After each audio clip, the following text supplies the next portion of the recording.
I'm so excited to introduce you to an absolutely amazing person in our community.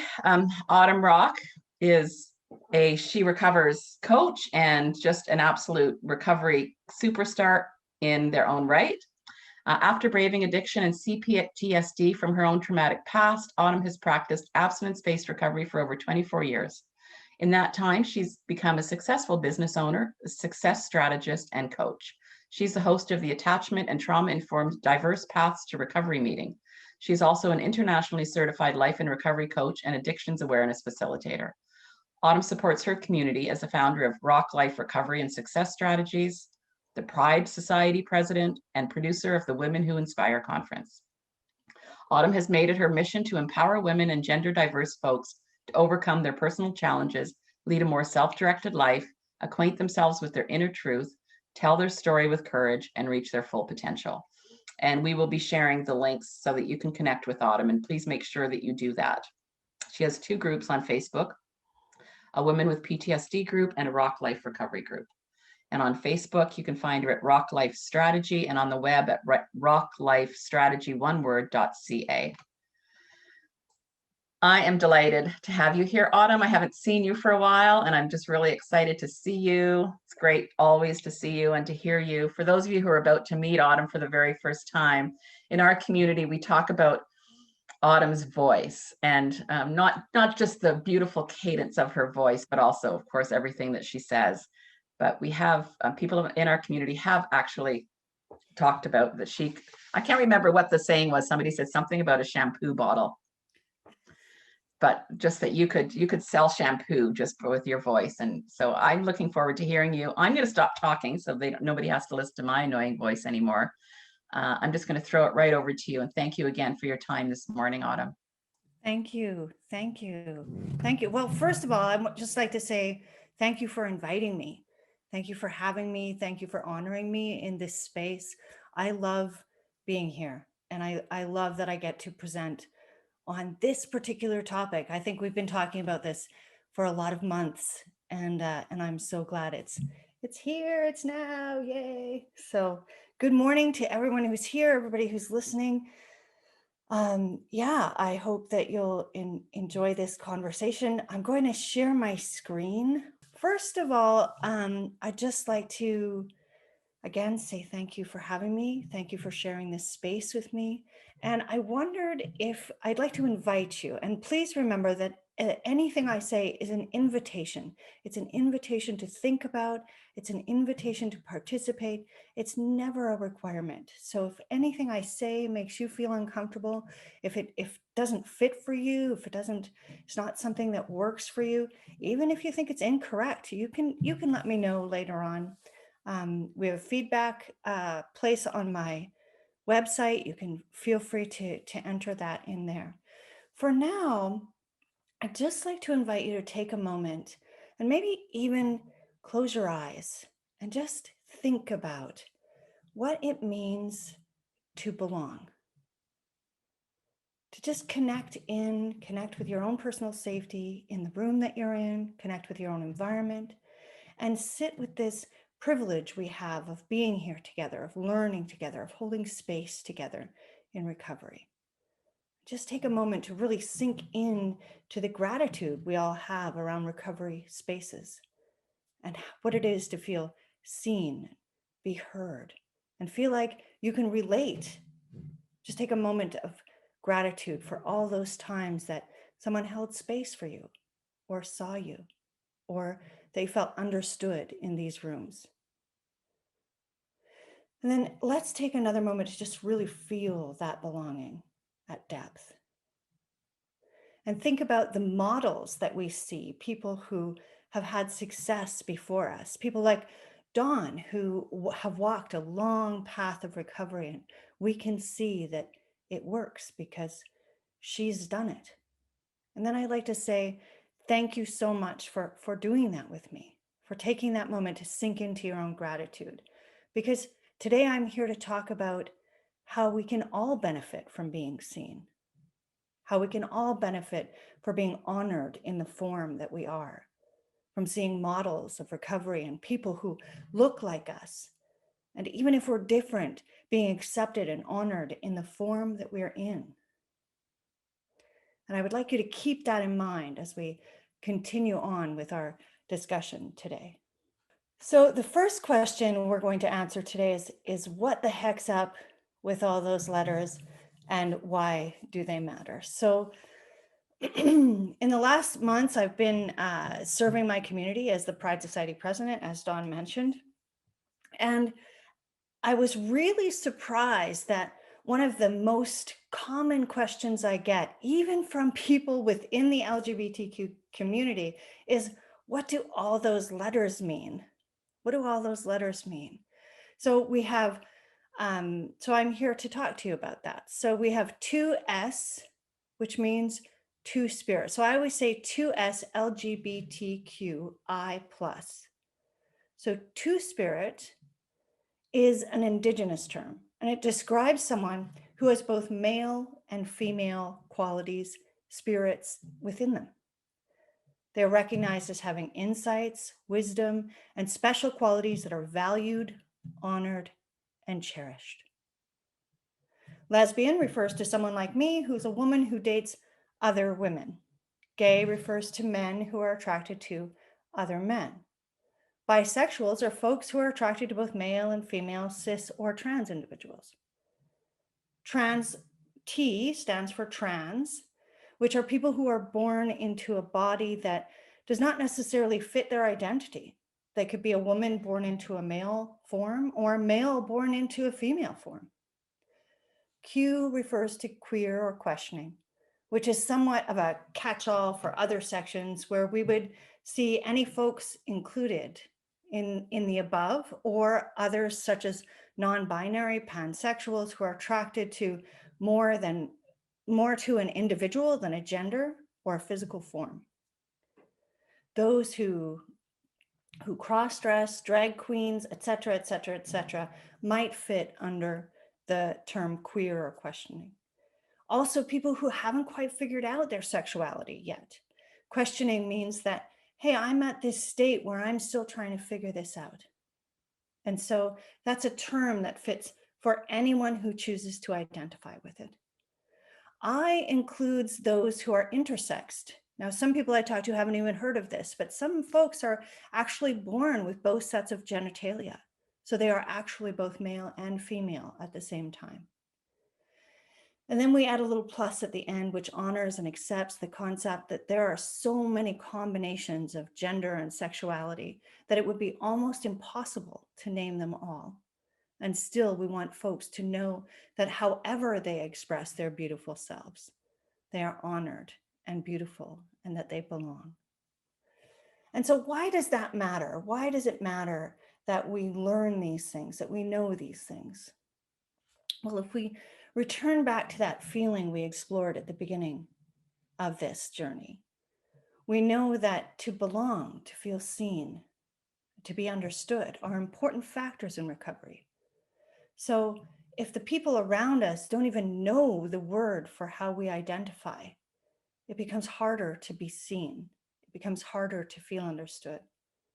So taking a little bit of time to learn about these terms, expand our vocabulary beyond what we are used to or what we see in the binary, which we'll explore later, is to really lean into a further understanding and to honoring people in their own identity. So did you know that 2SLGBTQ folks experience addictions at a rate of 30%, as opposed to those in the heteronormative binary who experience these things at a rate of 9%? So why would that be different for us? Why would that be different for us? So the Recovery Research Institute says that roughly 4% of Americans identify as lesbian, gay, bisexual, or other, and are statistically at higher risk for substance use disorder development than those who identify as heterosexual. Gay, lesbian, and bisexual individuals are roughly 18% more likely to have alcohol addiction, 20% more likely to have drug use disorders, and 5.9% more likely to misuse prescription drugs. which means that we're at far greater risk. And the reasons for that and for these reasons, we, the LGBTQI community, need to be built in to the recovery systems, which we're not actually currently. There's no beds that I'm aware of that are specifically set aside in treatment centers and homeless shelters for people from the queer community, even though we're substantially more than 3 times at risk of developing these problems. So what factors make us more at risk? So for one thing, a lot of parents and adults, and especially those from some religious communities, are really in denial that we exist. And some even believe that by being a 2SLGBTQI person, you are evil. I was called an abomination once by someone online and told that Jesus was going to strike me down. And as a 2SLGBTQI person, if those people are your parents, you're far more likely to be at risk of homelessness. Did you know that trans folks from the queer community are considered to be at the highest risk for homelessness, only followed by trans individuals of color? Queer kids are experiencing a greater level of adverse childhood experiences, emotional trauma, isolation, and discrimination, not only within their families, but their communities and their society at large. They're at greater risk for being rejected from their families, and as such, finding themselves homeless at younger ages. And yet, there are few, if any, resources dedicated to housing these individuals specifically. I know in my community, there is not one homeless shelter bed dedicated to the safe housing of those who are not heteronormative or fitting into the binary, which means that those who are facing homelessness face discrimination and lack of safety, even when they do find housing. And I wonder if you might check in with your own community and just see if there are any services dedicated to those of us who are more at risk. So you may have heard this term before, you may not have heard this term before, but what is heterosexism and why does it matter? So the Ambassadors and Bridge Builders International describe the following. So most of us have heard of homophobia before. I hope that you've heard of homophobia before, and I hope that we've talked about what some people say is that just by being different in our sexuality or in our gender, people will say that we're evil. Homophobia encompasses a range of negative attitudes and feelings towards homosexuality, or people who identify or are perceived as being lesbian, gay, bisexual, or transgender. It can be expressed as antipathy or contempt, prejudice, aversion, or even hatred, and may be based on irrational fear. And it is sometimes related to religious abuse. Homophobia is observable in critical and hostile behavior such as discrimination and violence on the basis of sexual orientation and non-heterosexuality. However, heterosexism is a bit more evasive. Heterosexism as discrimination ranks gays, lesbians, bisexuals, and other people on the spectrum as minorities and second-class citizens with regard to various legal and civil rights, economic opportunities, and social equality in many of the world's jurisdictions and societies. Heterosexism is often related to homophobia. The LGBTQ rights movement works towards ending heterosexual discrimination. So we see this, and so how does this relate to recovery systems? Well, we see this when we are not factored in at all to recovery systems, when we're not considered in these systems, when there are no systems built for anyone outside of the gender binary. Now, I keep using that term, gender binary. So what does that mean? And why does it matter? So The gender binary assumes that everyone is either male or female. I don't know how you grew up, but I'm 46. And when I went to school, there was certainly no talk about anyone outside of the binary.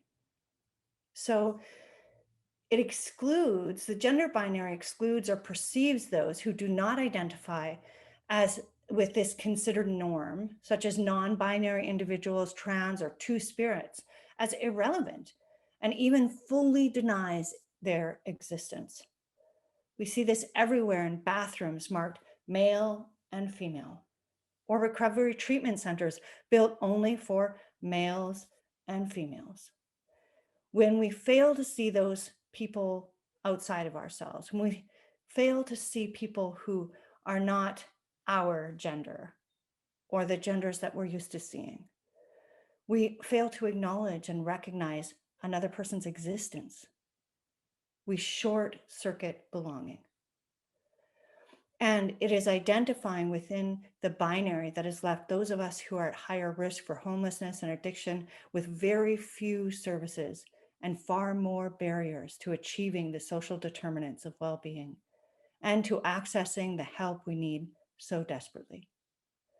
So it is my opinion, and that opinion of many others serving in leadership in the 2SLGBTQI community, that providing these services is an absolute must. And we have to make this a priority. So one of the things we can do is prioritize learning and respect for those who identify outside of the heteronormative binary. We can change our language to be more inclusive. I don't know if you've ever tried to switch from saying she or he to they when you've known somebody for a long time and suddenly they say, you know, I actually don't identify with being male or female, and I'd like to be called they. I don't know about you, but I stumble on it sometimes, and that's okay. It's okay to stumble around. It's okay to try and figure it out. It's okay because you're making an effort to change your language to be more inclusive, and that's a must do. You can combine your voices in allyship and help advocate for more inclusive recovery communities. In the Diverse Paths meeting, for instance, I was shocked when I had somebody come up and say, you know what, I don't feel safe here. I don't know. I know that there are people here who discriminate. And I put this big post up there that just said trans people are prioritized, honored, valued, and respected in this space. And if you're not prepared to do that, essentially, then it is the person who's not willing to respect, not the victim who has to leave. The victim of discrimination often is the one who ends up leaving these circles. They experience the discrimination, and as a victim, nobody stands up for them, nobody allies with them, and so then they leave. But it is time for that to change. We need to stand beside one another, prioritize one another, and if we're victims of discrimination, it needs to be the person who is discriminating who leaves, not the person being discriminated against. The other thing you can do is take the Safe, Equity, Diversity, and Inclusion Pledge, and we'll share that in the link. I'll grab that off the internet once we're done and when we're answering questions. Look it over, and if it holds true for you, you can begin each day to try and live up to those values that are described there. So this is the Safe, Equity, Diversity, and Inclusion Pledge. So essentially, what we're talking about is to advocate for safe, equitable, diverse, and inclusive communities, to connect, collaborate, communicate, create, and cooperate with those who are doing the same, to look within ourselves to see where we can overcome personal bias. Have we been identifying as though the non-binary folks of the world don't exist? Are we scared of those who identify with other sexualities and thus don't talk to them at all? Can we rise above these things? So when we look within ourselves for our own personal biases and improve our personal level of awareness and behavior, we can speak against or At minimum, it's not always safe to speak against hate speech, but sometimes it's okay to walk away. Often bullies are empowered by those who watch and support them. So we can walk away from destructive communication, hate speech, and other kinds of oppressive behaviors. We can really vote for kindness with our behavior and our support. And we can share our gifts, times, talents, and platforms to raise the bar around communications, policies, and in organizations, and speak in favor of safety, equity, diversity, and inclusion. We can truly be the change we want to see in the world, as Mahatma Gandhi says. So that's that. So thank you so much for listening to me. Thank you so much for being here with me. And if we want to just take one more moment to just really visit within ourselves what it means to have belonging, how essential that is. To take a moment to remember how it feels to connect with other individuals who understand us. To imagine how important that is for the success of our own recovery, to feel seen and well supported in that way. And maybe you are someone in the room who doesn't feel that just yet, but you would like to. And you can really feel into what that might be like.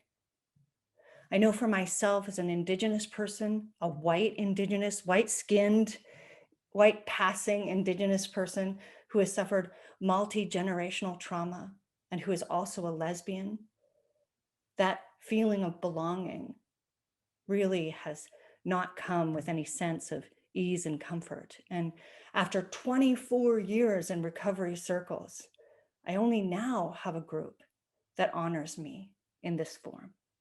And only because I created it, so, we get to this place. And so we can have it. Sometimes it takes time. But if we can all just take a moment and lean in to how important that is and consider our 2SLGBTQI sisters in recovery and hope that we can understand a little bit more why this matters to you and why it matters to me. And so thank you so much for listening. Thank you, Autumn. Thank you so much for speaking to this really important topic that matters so much to us at She Recovers. And thank you for being an advocate, not just for recovery, but also for recovery for all people. One of our intentions and guiding principles at She Recovers is, and I don't know why I always have to feel like I have to read it in case I make a mistake. We wrote the darn things. If Taryn and I wrote them, I should. But last summer we did make some changes. And one of the changes was we do our individual work in order to create and hold healing spaces for everyone. Mm-hmm. All women deserve recovery. Yeah. And of course, we extend that to non-binary individuals who identify with women's communities here. So it's just really important to us. And it's been something that we've been trying to work on in the last several years in particular, at the same time that we were working on ensuring that more Black, Indigenous, and women of color felt comfortable and had a place where they felt they belonged. So, of course, last year we started our She Recovers support for Black, Indigenous, and women of color. We've been moving towards starting an SRF, which is She Recovers Foundation support for LGBTQ plus individuals. And we actually, so we're not, most of our subgroups are called She Recovers Support For. And we made the conscious decision to call this one SRF Support For, just so that we don't have to have she screaming in the title. And we're quite happy with that. I mean, people will ask what's SRF, and we'll have to say it's She Recovers Foundation, but it's just a nod. It's a commitment to understanding that we don't all use the pronoun she. So we're very excited about that. So that's pretty exciting. And I just want to say to you that, what I really love about your presentation, Autumn, is just that we need to, awareness is the first part of everything, isn't it? Right. And just like in recovery, we have to become aware, like, what is addiction or what is a mood disorder? Like, what are these things? And we have to educate ourselves. And it's our job, right? You must agree to find out these things. And I know that everybody uses LGBTQ. We've gone back and forth, and there's just so many different ways that people use those letters. And it's, I said to somebody recently, it's not that important how those letters are all put together necessarily, because you'll see them put together in different ways. It's just that you understand what each and every one of them are. And just finding out what those are, like, just that is such an education for people. So thank you for doing that. And then with regard to belonging in our community, it is really important that we feel that everybody does feel like they belong. And as a woman in long-term recovery, the last thing I felt when I came into recovery was that I belonged anywhere. I just always felt like an outsider my entire life. And it took me a while to move into a space where I trusted that I belonged enough to trust the people in that space. And it's only through time after that. So I agree. I mean, and trust in general, like I teach a workshop around building trust and around being safer in relationship. And trust takes time. It takes time in that we need to have repeated and consistent belonging behaviors to form trust and to feel like, okay, I'm safe in this space. So yeah, this all takes time. And I mean, we don't want to be ableist about these concepts either, and just say, okay, so here's someone who's never been exposed to these teachings. And so now we're going to discriminate against them because they don't actually know or haven't had the time or opportunity to learn. Or like She Recovers needs the financial help to build the infrastructure to be more inclusive. So, we need to understand that growth takes time, inclusivity, and movement is a big shift. So yeah, we can't just say, okay, we're starting this group. We have to make sure that we have all the guidelines in place and the messaging in place, and that we're going to be able to roll it out in a place that people understand, that we can start having these conversations. So I have some questions. I've actually got 5 to start, and they start coming at this time. One is a comment from a member of the LGBTQ community, and says, "She Recovers is the first place I really felt like I belonged." Oh, Thank you. beautiful, beautiful. Another comment from Facebook, Autumn's Diverse Pathway Recovery Meeting is absolutely amazing. So there you go. So we both get warm. We both get warm and fuzzies. Here's a question. So the question is, as an ally, can I say a space is safe for the LGBTQ plus community, or is it up to the individual? And if so, what can I say instead? So I think as an ally, you can say we strive to be inclusive. We strive to be inclusive. So even though, for instance, the Diverse Paths Facebook group was built for folks who diversely identify in recovery, one of the folks who, like I said, I got a private message saying, I can't join your group because I don't feel safe. And I said, what in God's green earth is happening here? Like, I was shocked and appalled. And they said to me, well, somebody in your group has publicly discriminated against people like me. And so even though we can try to set a container and a structure that is inclusive, we can't control each individual's behavior. And so we can say that we strive for these things. We can say that and what I said in that messenger conversation was that I'll go to bat for you many times than I'll go to bat for somebody else. So what I could assure was that if that came up in that group, it would not be that trans individual who was leaving. And I said that out loud. In this group, victims don't leave, discriminators do. And that's a big, big thing, that you would be like in 24 years, the amount of times that I've seen victims leave recovery circles because nobody would stand for the values held there is astounding. So we can make a commitment to holding the safe space. Absolutely. And I think that's exactly right. An interesting kind of conversation that we've had in the past is this whole idea of even calling oneself an ally.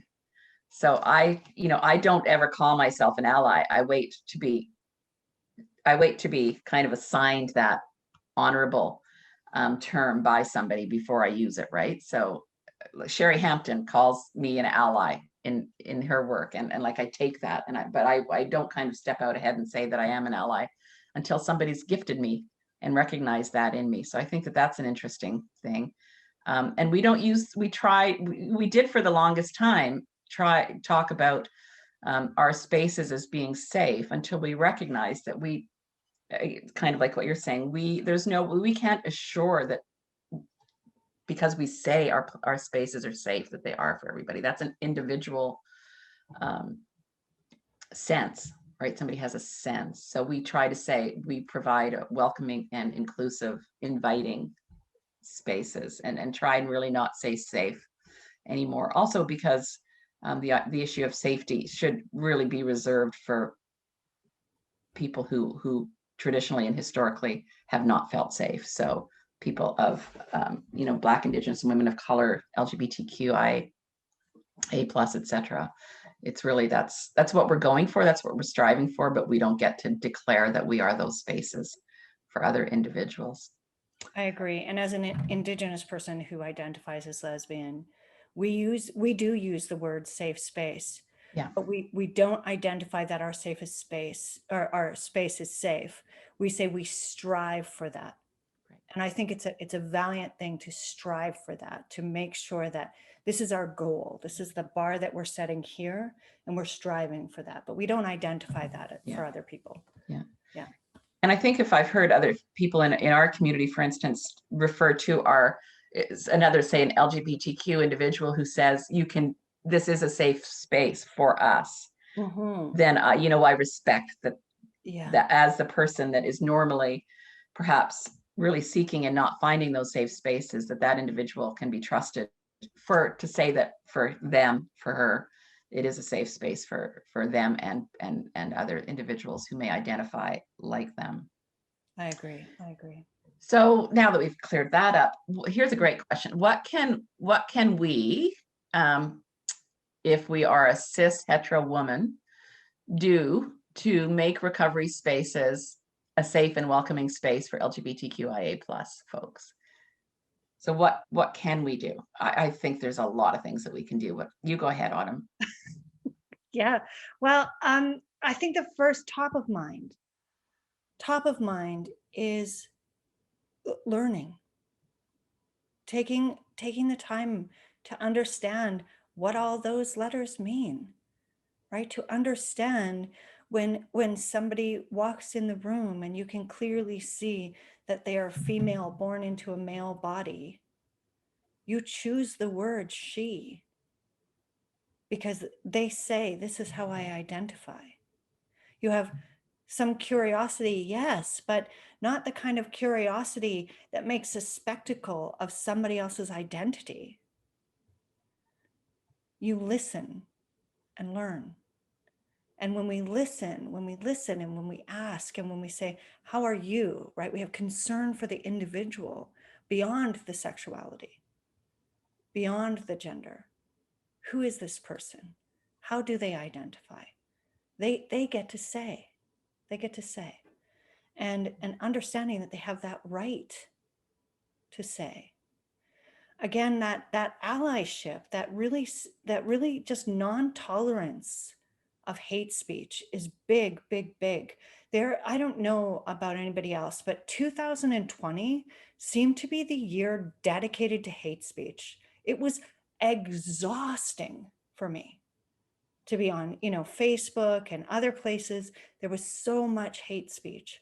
And I swear I just what do you call it? Blocked like a tremendous amount. I think my block list went from like this big to this big, because I won't tolerate it and I won't platform it.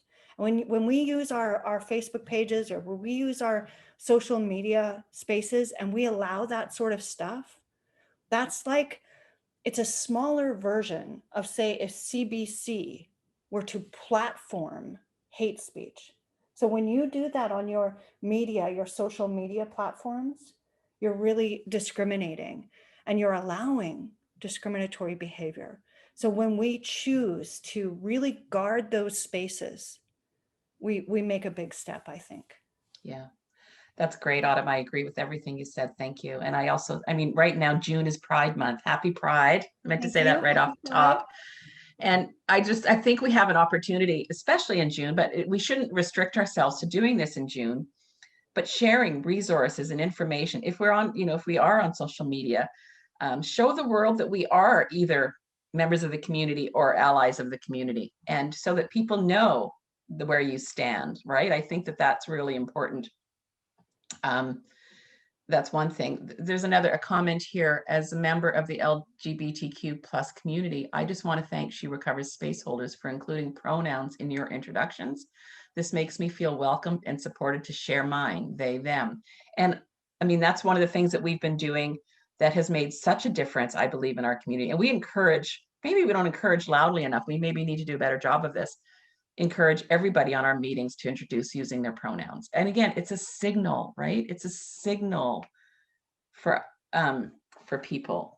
When we have so many, an increasing number of trans women in our community who we adore, and so many non-binary individuals. So many. I was on a morning meeting one day not too long ago, and there were about 30 people on the call. It was a smaller group. And I'm sure that 12, about 10 to 12 of the individuals who shared identified as they, them.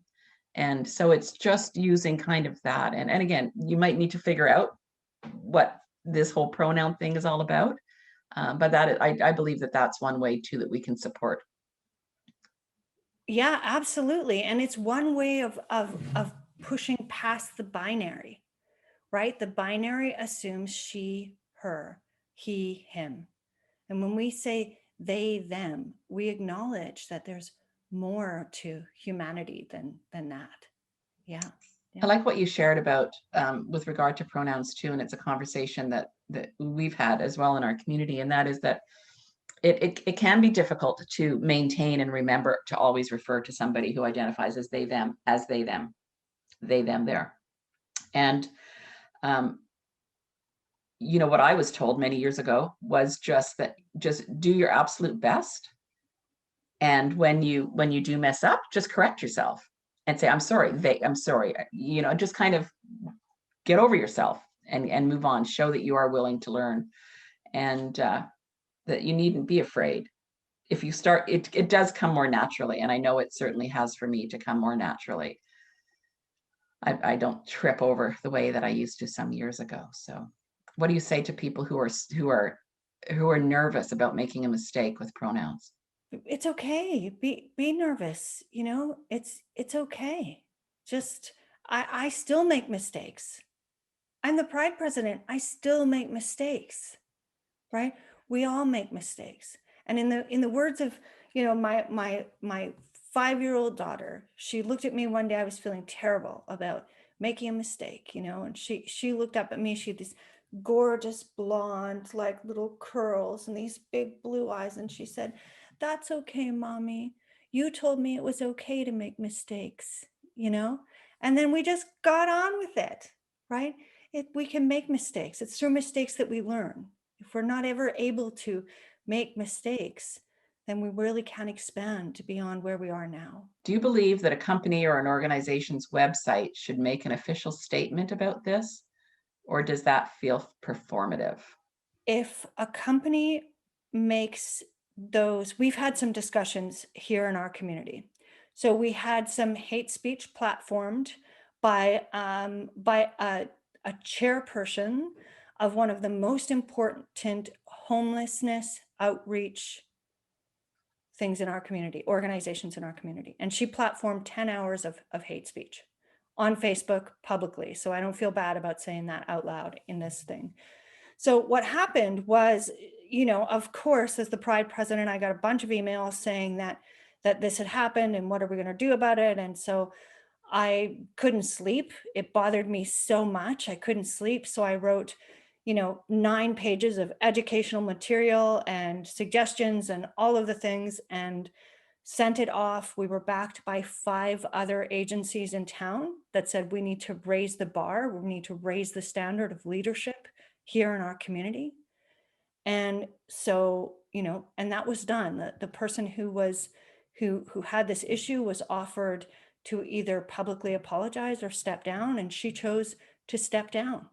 And I'm grateful for that, because as leaders, we're required to have more. And so as leaders of companies, we're required to have more. So what then happened was a bunch of people in our town got some stickers, and they stuffed a whole bunch of stickers on their windows, and those stickers said, "You are welcome here." Yeah, "You are welcome here," which is beautiful and a wonderful thought, or intent, I think. But when you walk into their stores, there's no clothing that doesn't fit more than a size 10 female individual.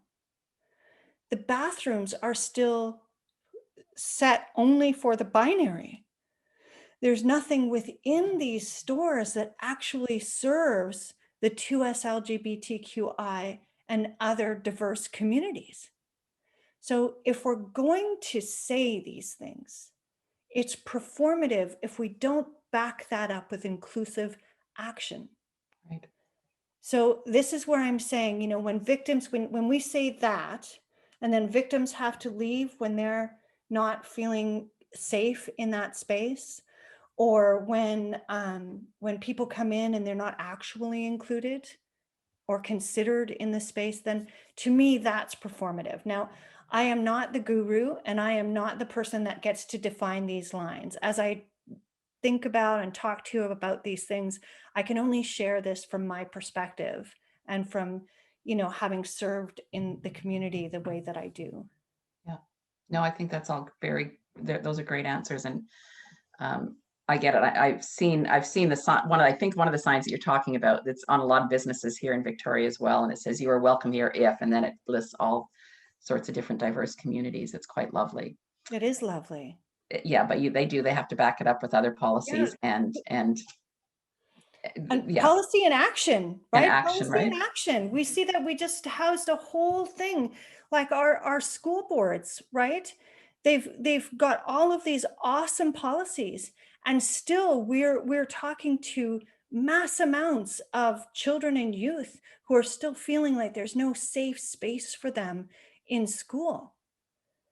And again, it's the victims who are leaving, not the persecutors, not the people who are discriminatory.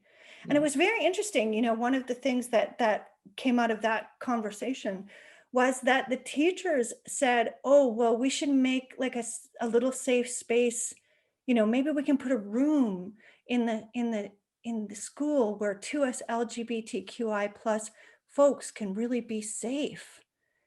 And one of the youth said, "You understand the problem with that principle, don't you? Right? The whole school needs to be safe, right? Give the discriminatory people a corner to sit in and hide in, not the 2S LGBTQI community." Wow, that's powerful. Right? Come Amazing. on now. Yeah. Policy in action. Yeah.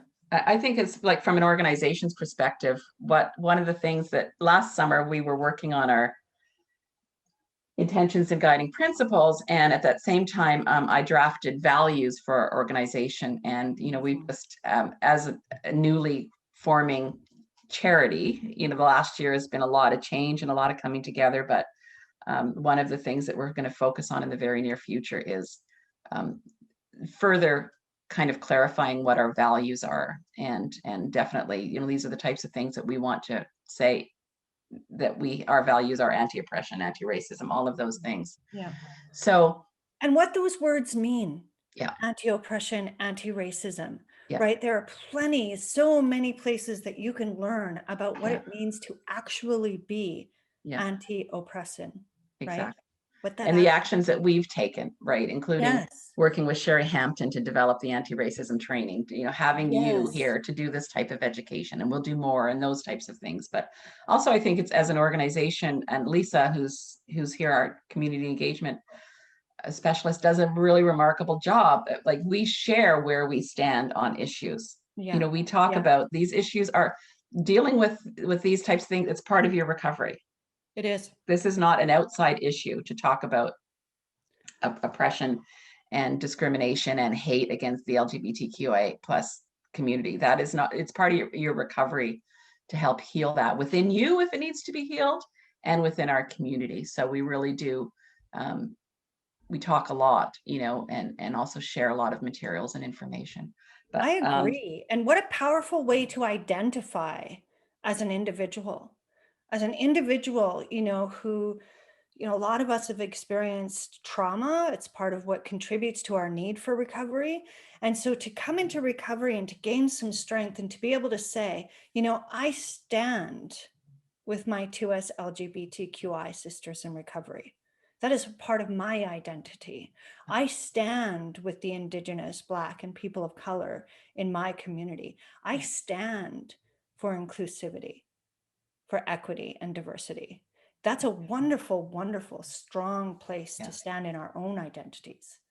It absolutely is. And again, we shouldn't restrict it to this month, but what a great opportunity we all have this month of June to make other people in our lives aware of where we stand. A couple of other really great comments. One is, I really do feel that silence is violence. As an ally, it is important for me to speak up anytime I see discriminatory behavior. Abusive people may not change, but I must use my voice and ability to speak up when I see others being harmed. If I don't, I turn into the one causing harm. Truly, truly, truly, we become complicit. That's a word that I've been really leaning into, is because I see it over and over and over again. People complicit to violence, complicit in their standing and not saying, not stepping in, not ringing the alarm bells, or even just saying, you don't get to put that on my Facebook page. Yeah. Right. Absolutely. Yeah. And I think that's an important distinction for me is, I guess I don't, there's some things that kind of scroll on in my feed that I'm not a part of, or a comment that's going on in a group that I might be a part of the group. I don't want to hyper engage with those people. I will often leave a group if I notice that it leans towards a certain type of individual. Mm-hmm. But I will try and take opportunities to let, to chime in about how I feel that something is inappropriate. Sure. I guess there's just so much of it going on in the world. It's what I use as a filter to, like, when I see groups that have that type of conversation, I don't want to be a part of that group. I'm gone. 2 seconds. I'm like, yeah. No, you don't get to have my face as a part of your membership. I do not support this, know? And even individuals who I've maybe been friends with or followed on Instagram or Facebook, like if like they're going down that, I'm not, I might say something before I leave, but I'm going to leave. Like, I'm not down for that. And we get to choose. I posted a little meme the other day about why, it said me, why did you block me? And then in there, it's got a picture and it says, because we get to choose who we invite into our weird little worlds, and we do get to choose. And so exercising that choice is a really great place to start. Yeah. But I definitely believe, and I certainly believe 1000%, that if I hear or see something in my life, in my real life, like not my virtual life, that it is my responsibility to speak up, and I always will. I always shall. And I hope that I've taught my children to do the same.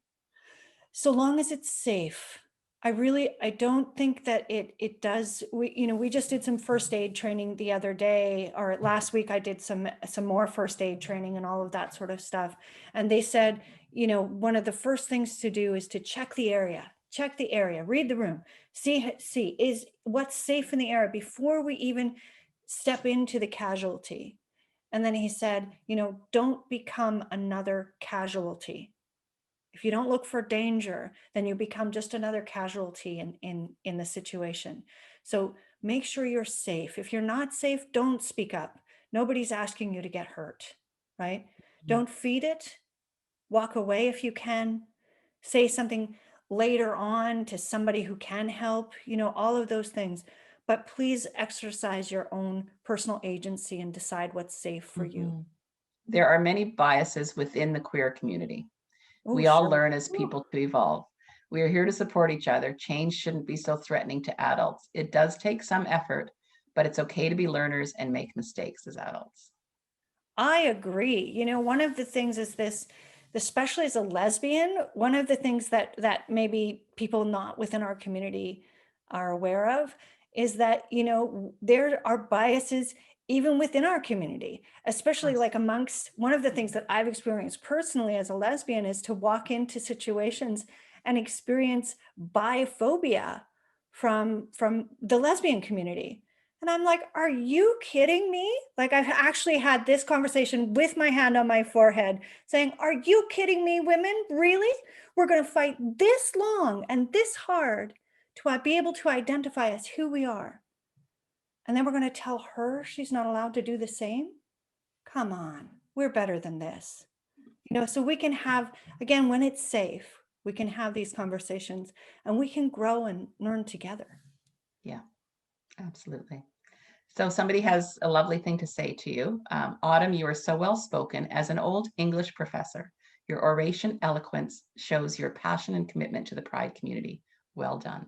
Wow, that's the best compliment. Thank you so much. Isn't that lovely? Wow. As an English professor yet. Yes. Don't you wish you had that English teacher back in the day? Yes. Wow. Awesome. Well, that's a great way. I came in here feeling a bit Monday morning. I think I'm feeling a bit Friday now. Oh, that's beautiful. What resources are available for 2SLGBTQI plus youth who need support?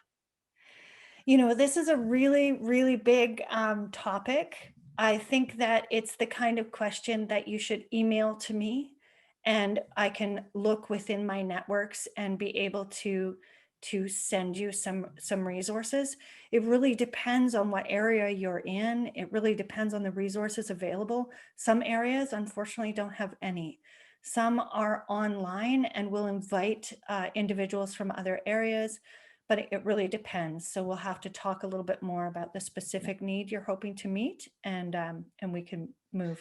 Yeah, and I would say the same. You know, there's a lot of kind of local community resources. There's also a lot of virtual community resources. And we, Lisa, I'm not going to remember the names of we were very fortunate to receive a financial gift from the Eating Recovery Center to start a new group that'll start in the fall for skills building for mood and anxiety disorders. And so we were one nonprofit recipient of their gifts. And there were, I think, 5 other nonprofits, national nonprofits, most of them, and several of them focus specifically on LGBTQ plus youth.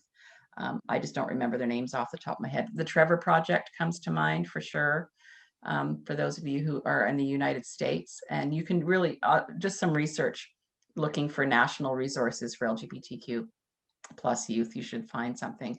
And often those national organizations will then refer you to state or provincial resources. So it's sometimes a good idea to find the clearinghouse, kind of the inventory of services, which are often funded at the federal level. So at the United States or Canada. Lovely comment from somebody. You've taught me a lot in this time, especially the importance of using the right terminology. I used to think, what's the big deal? You made it very clear to me. I will do better. Thank you. Oh, well, there we've done our part, haven't we? We're good. We can go home and take the rest of the week off, right? Done. Nailed it. How wonderful. Autumn, I'm so delighted. I just want to make sure that there aren't any questions remaining. I think we've done them all and all the comments. I want to thank everybody who's been here with us today and who's listened and learned and contributed. I hope that we've given everybody something to think about. Autumn, so grateful to you for the wisdom and just the love that you bring to our community, to our mutual communities. And I really look forward to you hosting the SRF support